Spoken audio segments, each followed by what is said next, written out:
बिस्मिल्लाहिर्रहमानिर्रहीम। अस्सलामुअलैकुम। एक अल्लाह वाली नेक औरत जो अपने पेट में पाल रही थी एक सांप को, आखिर क्यों उसके बच्चे पैदा होते ही मर जाते थे। सच्चे वाकयात में ये वाकया मौजूद है। कहा जाता है कि एक लड़की थी जो बहुत नेक, पाकीज़ा और बाहया थी। अपने माँ बाप की वो इकलौती औलाद थी। अल्लाह ताला ने उसका हुस्न भी दिया था और इखलाक भी। उसकी खूबसूरती की वजह से कई लोग उसके आशिक थे। लेकिन एक बार ऐसा हुआ कि एक आदमी उसको देखकर उसके हुस्न का दीवाना हो गया। वो तरह तरह से उसके कुर्ब चाहता था और मंसूबे बनाता था कि ये लड़की मुझे किसी तरह मिल जाए। लेकिन ऐसा ना हुआ और उस लड़की की शादी किसी मुसलमान आदमी से हो गई। वो उसके साथ बहुत खुश थी। यहाँ पर वो हिंदू आदमी पेचोताब खा रहा था कि ये मुझे ना मिली तो ये किसी को ना मिले। शादी तो उसकी हो गई, लेकिन मैं इसको खुश नहीं रहने दूंगा। वो बहुत खुश हुआ और उसने जंगल में जाकर चिल्ला काटना शुरू कर दिया और उसके शौहर और लड़की पर काला जादू कर दिया। काला जादू करने की वजह से उसका शौहर उससे खींचा खींचा सा रहने लगा और शुरू के 5 साल तक उसके यहाँ कोई भी औलाद ना हुई। एक तो गम शौहर इतना बेजार, और फिर कोई औलाद भी नहीं हो रही। फिर किसी के कहने पर उसने रूहानी इलाज करवाया। बहुत रूहानी इलाज करवाने के बाद आखिरकार उनके घर एक बहुत ही खूबसूरत सी बेटी पैदा हुई। उस बच्ची को सब चाहते थे, लेकिन शौहर इस बच्ची पास बिल्कुल नहीं जाता था। वो इस बात से भी दुखी थी, लेकिन अल्लाह का शुक्र अदा करती, कम से कम घर में रहमत तो आई। एक न एक दिन बाप के दिल में मोहब्बत तो आएगी। जब वो बच्ची तकरीबन 8 माह की हो गई, उन्हीं दिनों एक रोज एक अल्लाह वाले के दरबार से एक फकीर भीख मांगने उस औरत के घर गया। औरत ने अपने मुलाजिम को कहा कि इस मलंग को खैरात देकर रवाना कर दो। मगर वो फकीर जिद करने लगा कि घर के मालकन से मिलना चाहता हूं, बहुत जरूरी बात करनी है। हालांकि वो किसी के सामने नहीं आती थी, बापर्दा थी, लेकिन न जाने क्यों उस फकीर से मिलने दरवाजे तक आ गई। वो फकीर कहने लगा, बीबी जी खाने को रोटी दो। उस औरत ने उस फकीर को 3 रोटियां और सालन दिया। खाने के बाद वो फकीर बोला, बेटी पानी नहीं पिलाओगी? उस औरत ने मुलाजिम से पीतल के बड़े गिलास में पानी मंगवा लिया और इस फकीर ने गिलास लेकर पानी में देखा और उस औरत से कहा, पानी में सांप है। वो हैरान रह गई। फकीर ने कहा, बेटी आप पर काला जादू किया गया है। वो हैरान, ये कैसे हो सकता है? नहीं नहीं, मुझ पर कौन जादू करेगा, कौन मेरा दुश्मन होगा? फकीर ने कहा, आप पर काला जादू किया गया है, क्या आपकी कोई औलाद ना बचे? वो हंसने लगी, अरे झूठ बोल रहे हो, तुम्हारी बात कैसे मान लूं? मेरी एक बेटी है जो अंदर सो रही है। फकीर ने कहा, अच्छा अंदर जाकर देखो, मेरी बात सच है, तुम्हारी बेटी सो नहीं रही बल्कि मर गई है। वो बहुत परेशान हुई, दौड़ती हुई अंदर भागी, झूले में पड़ी अपनी बेटी को देखा तो वो सच में मरी पड़ी थी। वापस दरवाजे पर आई तो फकीर वहां मौजूद नहीं था, गायब हो चुका था। उसने अपने मुलाजिम को उस फकीर के पीछे दौड़ाया, मगर वो गायब हो गया था। शौहर को भी इस बात की इतला दी गई। सब लोग हैरान थे, आखिर बच्ची अचानक कैसे, और वो फकीर कौन था जिसने इसको मौत की खबर दी? लेकिन सब्र तो करना था। वो साबिर शाकिर औरत अपनी बेटी की मौत पर बस अल्लाह ताला के हजूर सजदे ही करती और कहती, अल्लाह ताला मैंने ऐसा कौन सा गुनाह किया है कि मुझसे खुशियां ही रूठ गई हैं। बहरहाल उस बच्ची के तकरीबन 1 साल बाद उसके घर दोबारा एक बेटी पैदा हुई। वो बेटी पहली बेटी से भी ज्यादा हसीन थी। वो औरत अपनी बेटी को किसी के सामने नहीं लाती थी कि कहीं इसको किसी की नजर न लग जाए। एक बेटी को खो चुकी थी, दूसरी को नहीं खोना चाहती थी। लेकिन जब वो बच्ची 2 साल की हो गई तो एक बार फिर वही फकीर दरवाजे पर आया। नौकरानी उस फकीर को सदका खैरात देने लगी तो उस फकीर को पहचान कर भागी हुई अंदर गई और मालकन को बताया कि वही फकीर आया कि जिसने आपकी बेटी की। अच्छा, वो औरत डर गई। उनको एक बार फिर शक हुआ कि कहीं उनकी दूसरी बच्ची भी ना मर गई हो। भागकर बच्ची को देखा जो आराम से सो रही थी। उसने सुकून का सांस लिया और नौकरानी से कहा कि इस फकीर को खाना देकर रुखसत कर दो। ऐसा ही किया गया। जाते हुए वो फकीर मुलाजमा से बोला, इस घर के मालकन पर काला जादू किया गया है, इस घर की कोई औलाद जिंदा नहीं बचेगी। वो क्यों मेरी बात नहीं मान रही? अपना इलाज करवा, उससे बोल तुझ पर जादू किया है किसी ने, वो कभी भी साहिब औलाद नहीं हो सकती। मुलाजमा ने यही बात जाकर उस औरत को बताई। पहले तो वो इस बात को नहीं मान रही थी, लेकिन जब फकीर ने ये बात कही तो वो ज़ारों के तार रोने लगी। मुलाजमा घबरा गई और जल्दी जल्दी भागकर साहब को बुला लाई, यानी उसके शौहर को। वो घोड़े पर सवार होकर जब अपने घर आया तो जो ही घोड़े से उतरा उस घोड़े ने अजीब हरकत की और उसके घर के आंगन में एक गड्ढा खोदने लगा। सब हैरानगी से उसे देख रहे थे, आज इस घोड़े को क्या हो गया है। और उसने घर में कब्र क्यों खोदी है। इतनी देर में उस औरत की बेटी कदमों से चलती हुई सेहन की तरफ आई और इससे पहले कि कोई उससे रोकता वो घोड़े के बनाए हुए गड्ढे में जा गिरी। सब दौड़ते हुए उस गड्ढे की जानिब आए और बेटी को जैसे ही निकाला वो मर चुकी थी। तो इस हादसे के बाद अब उस औरत को यकीन हो गया कि फकीर ठीक ही कहता था। उसने इस अमल के तौर के लिए एक आमिल से राब्ता किया। उस आमिल के इलाज के दौरान ही उसकी एक और बेटी पैदा हुई। अब वो और उसका शौहर हर वक्त खौफजदा रहते कहीं उनकी ये बेटी भी ना मर जाए। लेकिन हुआ वही जिसका डर था। एक दिन वो औरत अपने शौहर अपनी बेटी को किसी आमिल के पास लेकर जा रही थी कि रास्ते में अचानक कहीं से उड़ती हुई एक चील आई और उनकी कमसिन बेटी को उड़ा कर ले गई। वो देखते रह गए। वो चील दूर आसमान में ले जाकर उसे फेंक चुकी थी। जमीन पर आकर उस बेटी का पूरा जिस्म बिखर गया। माँ बाप तड़प तड़प कर रो रहे थे।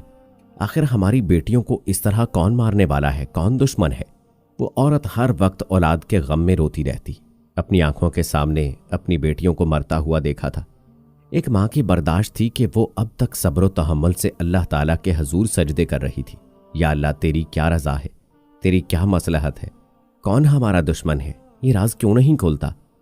आमिल ने यह नहीं बताया था कि काला जादू किसने किया है। उसका शौहर तो पहले ही इससे बेजार था। कम से कम बेटी की वजह से अपनी बीवी के करीब आता। लेकिन जब 3 बेटियों की मौत वाक़ हो गई तो उसके घर वाले उसे उकसाने लगे कि बेटा, तेरी ये बीवी मनहूस है, उसे कोई भी औलाद पैदा होती है तो मर जाती है। हमें बेटा चाहिए, इस खानदान का वाहिद चश्मो चराग कोई तो होगा, जायदाद का वारिस। इसे पैदा नहीं कर सकते वरना इसकी कोख से किसी ने जन्म लिया तो मर जाएगा, तो दूसरी शादी कर ले। लोग उसको उकसा रहे थे और उसका शौहर भी दूसरी शादी करने के लिए सोच ही रहा था कि एक दिन उसके घर पर दस्तक हुई। फकीर ने रोटी के लिए सदा दी, कोई है जो भूखे फकीर को खाना खिलाए। नौकरानी ने दरवाजा खोला तो वही फकीर सामने मौजूद था।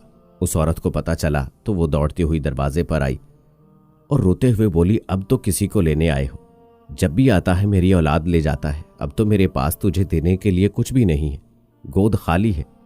क्या मेरे मुकद्दर में औलाद नहीं है? वो औरत रोती जा रही थी और मलंग से कहती जा रही थी। मलंग ने कहा, अगर मुझ पर यकीन रखती हो तो मुझे घर के अंदर आने दो, मुझे खास तुम्हारे काम के लिए भेजा गया है। औरत ने यकीन कर लिया और उस फकीर को घर के अंदर बुला लिया।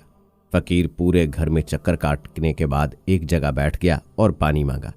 नौकरानी एक बर्तन में पानी ले आई। फकीर काफी देर तक वजीफा पढ़ता रहा, तस्बीह पढ़ता रहा, जिक्र इलाही करता रहा। फिर उसने कहा कि इस बर्तन में देखो क्या नजर आता है। जैसे ही उस औरत ने देखा तो वहां पर काले रंग का एक सांप कुंडली मारे बैठा हुआ था। वो चीख मारकर पीछे हट गई। फकीर ने कहा, बीबी, अपनी आंखों से देख लिया ना, आप पर काला जादू किया गया है और इसी जादू के जरिए आपके पेट में काला सांप बैठा दिया गया है जो आपके हर बच्चे को मौत के घाट उतार देता है। लेकिन मेरे बच्चे तो सही सलामत पैदा होते हैं। हाँ, यही तो बात है, खुशी आपको मिलती है लेकिन खुशी छीन ली जाती है। इन बच्चों को मारने वाला कोई और नहीं, वही सांप है। और आपको एक बात बताऊं, यह अमल किसने करवाया है? यह अमल एक हिंदू आदमी ने करवाया है। इस बस्ती में रहने वाले बहुत से हिंदुओं में वो एक हिंदू आपके पीछे पड़ा हुआ है। आपको देखा था, शादी से पहले आपके हुस्न का दीवाना हुआ, पर आपकी शादी हो गई तो वो तिलमल आ गया और इसने काले जादू करने वाले आमिल के पास जाकर एक मंत्र सीखा और जंगल में जाकर 40 दिन तक इसका चिल्ला किया। इसके बाद आप पर और आपके शौहर पर जादू किया गया। इसी वजह से आपका शौहर जो आपसे इतनी मोहब्बत करने वाला था वो आपसे नफरत करने लगा है। समझ गई मेरी बात? लेकिन मैं क्या करूं, उस आदमी ने ऐसा गंदा सफली अमल किया है तुम पर, तुम्हारे शौहर पर, कि तुम औलाद का सुख नहीं देख पाओगी। अगर चाहती हो तुम्हारी औलाद जिंदा रहे तो तुम्हें एक बड़ी सख्त मुश्किल से गुजरना होगा। वो औरत जो अल्लाह की नेक बंदी थी और कभी भी उसके दिल में यह ख्याल नहीं आया कि वो किसी के साथ भी बुरा करे तो उसके साथ बुरा हो रहा था। इसका मतलब कि अल्लाह ताला ने या तो इम्तिहान लिया या फिर कोई पीछे है। जब पता चल गया कि कोई दुश्मन है तो वो बाहिम्मत औरत कहने लगी, मैं हर मुश्किल से गुजरने को तैयार हूं, लेकिन इस गंदे इल्म को यहां से हटाना है। फकीर ने कहा, सोच लो, काम बेहद मुश्किल है। उसने कहा, मैं तैयार हूं। फकीर ने कहा, औलाद को जिंदा हासिल करने के लिए खुद तुम्हें इस सांप को अपने पेट से जन्म देना होगा ताकि आइंदा आने वाले बच्चों की जिंदगी महफूज हो जाए और तुम्हारी औलाद ना मरे। पहले तो वो घबराई थी, लेकिन चूंकि वादा कर लिया था कि जो भी होगा मैं हर मुश्किल से गुजरने के लिए तैयार हूं, मुझे अपने रब पर, उसकी ज़ात पर पूरा यकीन है। और वो इस अजीबो गरीब नाकाबिल यकीन काम को करने के लिए तैयार हो गई। फ़कीर ने कुछ अमल बताए थे जो सिर्फ उस औरत को ही करने थे। एक रात उस औरत ने सारी बात अपने शौहर को बता दी। वो बहुत ही परेशान हुआ। उसने डांटा कि औलाद के खातिर इतना खतरा मोल ले रही हो, सांप को अपने पेट में पालने के लिए तैयार हो। तुम्हें यकीन है कि वो फ़कीर सच कह रहा है या झूठ? नहीं, वो एक अल्लाह का भेजा हुआ खास फ़कीर है और मैं इस पर यकीन रखती हूँ, क्योंकि अब तक जो कुछ हो रहा है वो तुम्हारी और मेरी नज़र के सामने हो रहा है। तुम्हारे दिल में भी नफरत उसी हिंदू आदमी ने डलवाई है। मैं इस अमल को करके रहूंगी, चाहे मुझे इसके लिए कुछ भी करना पड़े। फ़कीर ने उसे ये बात भी बताई थी कि वो सांप तुम्हारे पेट में मौजूद है, लेकिन बढ़ नहीं रहा। जब तुम उससे मोहब्बत का इजहार करोगी, यानी ये कहोगी कि ये मेरा बच्चा है और मुझे इसको पैदा करना है, इस दुनिया में लाना है, तो फिर वो तुम्हारी बात को सुनेगा और तुम्हें किसी तरह इसको अपने पेट से बाहर निकालना है। ये बात वो समझ गई थी। फ़कीर ने उसको कुछ वज़ाइफ भी बताए कि ये अमल तुम्हें रात की तन्हाई में करना है, बगैर किसी से बातचीत किए हुए। अब उसने ये बात भी कह दी कि जो भी मेरे पेट के अंदर है, मैं उसको इस दुनिया में लाना चाहती हूँ। मैं उसकी माँ हूँ। सांप ने उसकी ये बात सुन ली जो काले इल्म के जरिए उसके अंदर था। बस वो बढ़ना शुरू हो गया। वहां पर उसने एक दाई से भी बात कर ली थी कि मेरे पेट से कोई इंसानी बच्चा नहीं बाहर आएगा, एक सांप आएगा, तुम्हें डरना नहीं है। दाई ने उसकी बात मान ली और एक वक्त आया कि उसने उस सांप को जन्म दिया। लेकिन चूंकि इस अमल को ख़त्म करने के लिए वजीफा कर रही थी और चिल्ला ही कर रही थी, लेकिन मुसलमानों के तरीके से जो सांप जिंदा नहीं बल्कि मुर्दा हालत में बाहर आया। और अल्लाह की करनी ऐसी जो इसके साथ साथ इसने एक जिंदा लड़के को भी पैदा किया जिसका रंग बिल्कुल नीला था। वो लड़का अपनी पैदाइश के कुछ ही देर के बाद मर गया। दुख तो बहुत हुआ एक माँ को। 3 बेटियां और एक बेटा इस दुनिया से चला गया। ये क्या हो रहा है मेरे साथ? लेकिन इस सांप को अपने सामने देखकर वो सच में हैरान थी कि मैंने किस तरह इस खौफनाक काले स्याह नाग को अपने अंदर पाला है। अब ये निकल गया है। अल्लाह ताला मेरी मंजिल को आसान कर दे। इस वाक़े के ठीक 1 साल बाद अल्लाह ताला ने उस औरत को एक सेहतमंद लड़के से नवाज दिया। वो लड़का बिल्कुल ठीक था और इसके बाद 2 और बेटे भी अल्लाह ताला ने उसे अता किए। काले इल्म का असर अब ख़त्म हो चुका था। एक दिन वो फ़कीर उस औरत के दरवाजे पे आया। औरत भागती हुई दरवाजे तक आई। बाबा, क्या बात है? कोई ऐसी खबर तो नहीं सुनाने वाले कि मैं फिर से टूट जाऊं? अब तो मेरे बेटे भी हो गए हैं और अल्लाह का शुक्र सेहतमंद है और अब तक ठीक है। मैं रोज़ उनकी लंबी ज़िंदगी की दुआ मांगती हूँ कि कोई भी अब मेरे बच्चों को नुकसान ना पहुँचा सके। फ़कीर ने कहा, बेटी, इस बार मैं कोई बुरी खबर नहीं सुनाने वाला हूँ, बल्कि मैं तुम्हें यह खुशखबरी देने वाला हूँ कि वो हिंदू आमिल जिसने उस लड़की को वो अमल सिखाया था, उसको किसी काले सांप ने डस लिया है और वो जंगल में फिर से काला जादू कर रहा है और फिर से तुम पर अमल करके तुम्हारे बच्चों को तुमसे छीन लेता। लेकिन अल्लाह ताला की करनी एक सांप कहीं से आया और उसने उसे डस लिया। वो लड़का जो तुम्हारा आशिक था वो फिर से उससे अमल करवा रहा था, उसको भी उस काले सांप ने डस लिया। अल्लाह ताला ने तुम पर करम किया। जो लोग तुम्हारे दुश्मन थे उनको तुमसे दूर कर दिया गया। अब तुम हंसी खुशी जिंदगी गुजार सकती हो और तुम्हारे बेटे को अल्लाह ताला लंबी जिंदगी देगा, तुम्हारी जायदाद का वारिस बनाएगा। और जो वो नेक पाकीज़ा औरत अल्लाह ताला के करम से अपने बेटों के साथ हंसी खुशी जिंदगी गुजारने लगी। अगर इंसान इस बात पर अकीदा रखे तो यकीनन मुश्किल आसान हो जाती है और काले जादू का वजूद इस दुनिया में है। अगर कोई कहता है कि जादू है तो यकीनन बरहक है और हमें हर तरह से अपने और अपने घर वालों की हिफाजत करनी है। अल्लाह ताला आप सबको अपनी हिफ्ज़-ओ-अमान में रखे। आमीन।